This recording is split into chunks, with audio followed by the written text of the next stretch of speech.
Báger prišiel do osady skoro ráno, niekoľko chatrčí zrovnal so zemou.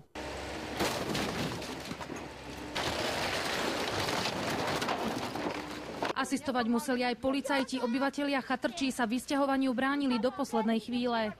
Aby ste dochli aj s policiou, aj s národom.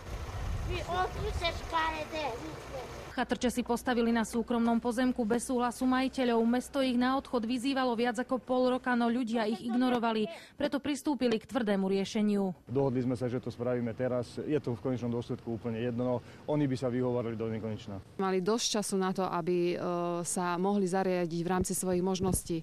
Niekoľko rodín vrátane asi dvojročného dieťaťa napokon pozemok opustilo za asistencie polície. Vraj sa presťahujú k známym. Sociálny odbor zatiaľ o pomoc nepožiadali. To nemá význam toto.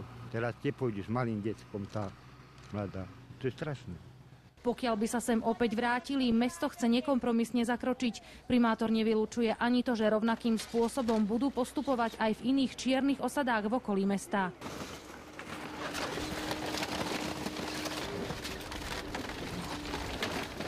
Pre televíziu Joj, Katarína Kováčiková.